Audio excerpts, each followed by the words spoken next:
Hello friends, ഇന്ന് നമുക്കൊരു കല്യാണത്തിന് പോകാം. രാവിലത്തെ ഒരുക്കവും തമ്മിലടിയൊക്കെ കഴിഞ്ഞ് കുറച്ച് ലേറ്റായിട്ടാട്ടോ നമ്മൾ പോക്ക്. അവിടെ എത്തിയപ്പോൾ പെൺകുട്ടിയൊക്കെ ഒരുങ്ങി ഇറങ്ങിയിട്ടുണ്ടായിരുന്നേ. തിക്കി തിരക്കിയതായാലും നമ്മൾ കല്യാണമൊക്കെ കണ്ടു. കെട്ടൊന്നും വീഡിയോ എടുക്കാൻ പറ്റിയില്ല, എന്നാലും കിട്ടിയ വീഡിയോ ഒക്കെ നമ്മൾ എടുത്തിട്ടുണ്ടായിരുന്നേ. പിന്നെ പന്തലിൽ നല്ല തിരക്കായതുകൊണ്ട് നമ്മൾ വീടിൻ്റെ മുമ്പിലുള്ള പാടത്തേക്ക് ഇറങ്ങി. നല്ല റിലാക്സ് ചെയ്യാൻ പറ്റിയ സ്ഥലമായിരുന്നു കേട്ടോ. നല്ല പച്ചപ്പ് നിറഞ്ഞ നല്ല മനോഹരമായിട്ടുള്ള സ്ഥലം. ഒരു തോടും അതിൻ്റെ ഒരു തടിപ്പാലം ഒക്കെ ഉണ്ടായിരുന്നു. ഞങ്ങൾ ഇറങ്ങിയത് കണ്ട് വേറെയും കുറച്ച് കുട്ടികളൊക്കെ കളിക്കാൻ വേണ്ടിയിട്ട് അങ്ങോട്ട് വന്നിട്ടുണ്ടായിരുന്നു.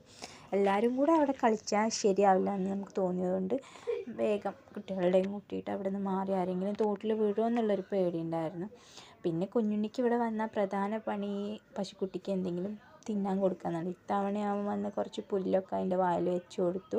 പിന്നെ നമ്മൾ കൈയൊക്കെ കഴുകിയിട്ട് നമ്മൾ പന്തലിലേക്ക് പോയി ഊണ് കഴിക്കാൻ വേണ്ടിയിട്ട്. ഇലയിട്ട് കുറച്ച് നേരം കാത്തിരുന്നിട്ടാണ് കേട്ടോ നമ്മൾ സദ്യയൊക്കെ വരാൻ തുടങ്ങിയത്. എന്തായാലും നമ്മൾ കാത്തിരിക്കും. കല്യാണം എന്ന് പറഞ്ഞാലേ ഫുഡാണല്ലോ നമ്മുടെ മെയിൻ. ഓരോരോ വിഭവങ്ങൾ വന്നു തുടങ്ങിയപ്പോൾ മനസ്സിലിങ്ങനെ സമാധാനമായി എത്തി എന്നുള്ളത്. ചോറും സാമ്പാറും നല്ല കറികളുമായിട്ടുള്ള നല്ല ഉഗ്രനൊരു സദ്യ കഴിച്ച് നമ്മൾ നല്ലൊരു പാലട പായസം ഒക്കെ കഴിച്ച് നല്ല ഹാപ്പിയായി. പിന്നെ ഊണ് കഴിഞ്ഞ് ഞങ്ങൾ അവിടെയുള്ളൊരു തത്തക്കുട്ടിയോട് കുറച്ച് നേരം കുശലൊക്കെ പറഞ്ഞിരുന്നു.